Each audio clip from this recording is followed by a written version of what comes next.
Hello everyone, welcome back to our channel. आज हम पढ़ने वाले हैं बीकॉम थर्ड सेम का बिजनेस लॉ का सेकंड यूनिट, जिसमें से आज हम पढ़ेंगे अनपेड सेलर के बारे में। अनपेड सेलर क्या होते हैं वो जानते हैं।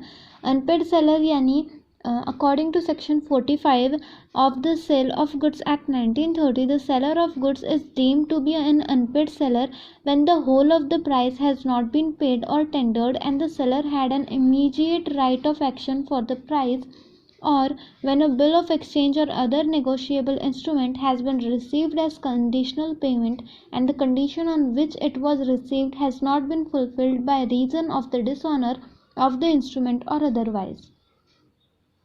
यानी अनपेड सेलर ऐसे सेलर जिनकी पेमेंट नहीं की जाती है। अगर आपने मुझसे कोई भी गुड्स खरीद लिए हो पर उसके पैसे अभी तक मुझे नहीं दिए हैं तो इसे बोलते हैं अनपेड सेलर। मतलब मैं अनपेड सेलर हूँ इस केस में। तो अगर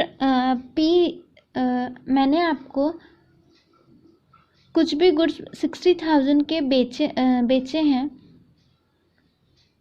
और आपकी तरफ से मुझे एक चेक मिला है जिसमें पूरा अमाउंट है 60,000 का, तो और अगर वो चेक प्रेजेंट करने के टाइम वो चेक जो है वो डिसऑनर हो जाता है बैंक के तरफ से, तो मैं जो हूँ वो अनपेड सेलर हो जाती हूँ ये केस में।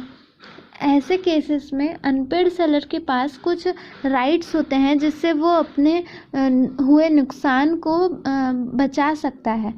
तो वो अगेंस्ट गुड्स भी ले सकता है, मतलब राइट जो है उसके वो गुड्स के अगेंस्ट में भी होते हैं और बायर के अगेंस्ट में भी होते हैं। तो फर्स्ट ऑफ ऑल देखते हैं कि कौन से राइट हैं उसके पास गुड्स के अगेंस्ट में। तो फर्स्ट ऑफ ऑल उसके पास एक है right of an unpaid seller against the goods में फर्स्ट है सेलर्स लीन, मतलब लीन ऑफ गुड्स। तो लीन करना मतलब क्या होता है आइए जानते हैं। लीन करना यानी जहाँ पर गुड्स जो है वो सेलर के पोजीशन में हैं और वो उसने अभी तक डिलीवर नहीं किए हैं, यहाँ पर आपने जो गुड्स है वो सोल्ड किए हैं without any stipulation as to credit, मतलब क्रेडिट पे हम बेचना नहीं चाहते थे, या फिर ऐसे गुड्स जहाँ पर जो हमने क्रेडिट पे सेल किए हैं बट उसका जो है वो टाइम निकल गया है, टाइम एक्सपायर हो चुका है पैसे देने का। उसके बाद अगर बायर जो है वो इंसॉल्वेंट हो गया है। तो ये तीन केसेस में हम मतलब जो सेलर है वो गुड्स के अगेंस्ट लीन कर सकता है,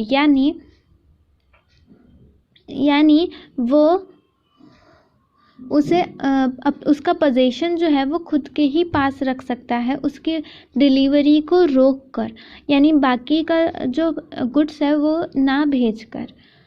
तो इसे बोलते हैं सेलर्स लीन। उसके बाद एक और रेमेडी उसके पास और एक राइट होता है, वो होता है right of stoppage in transit.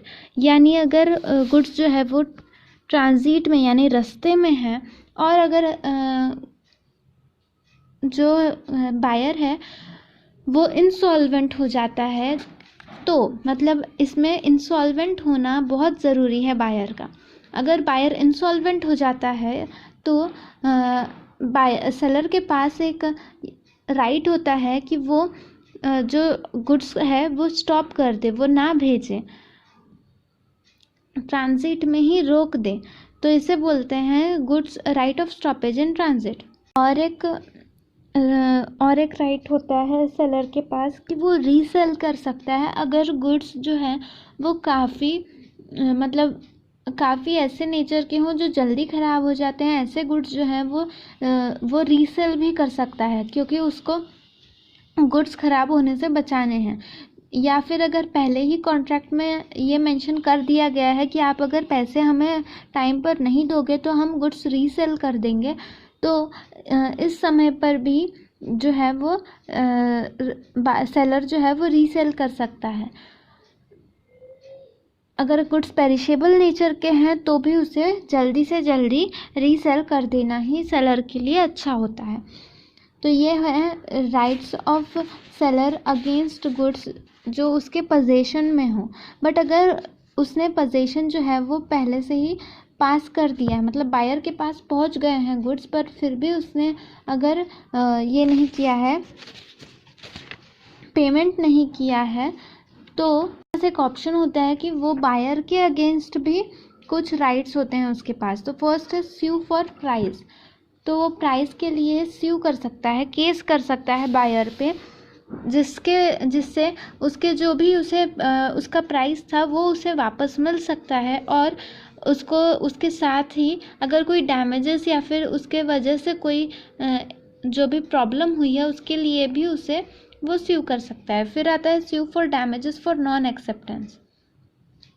अगर बायर ने डिलीवरी जो है वो एक्सेप्ट नहीं की है और पेमेंट के लिए मना कर दिया है, तो इसके लिए भी सेलर स्यू कर सकता है डैमेजेस और नॉन एक्सेप्टेंस के, डैमेजेस जो भी हुए हैं नॉन एक्सेप्टेंस की वजह से, तो उसके लिए जो सेलर है वो स्यू कर सकता है बायर को। उसके बाद आता है repudiation of contract before due date. तो अगर बायर ने कॉन्ट्रैक्ट रेपुडिएट कर दिया है डिलीवरी के डेट से पहले ही, तो सेलर जो है वो कॉन्ट्रैक्ट में जो भी डैमेजेस हुए हैं उसके वजह से, जो भी डैमेजेस हुए हैं उसके लिए स्यू कर सकता है, और इसे बोलते हैं rule of anticipatory breach contract. फिर आता है स्यू फॉर इंटरेस्ट। इंटरेस्ट के लिए भी स्यू कर सकता है सेलर बायर को। अगर आपको ये वीडियोस अच्छे लग रहे हो तो वीडियोस को लाइक करना ना भूलें। Thank you so much.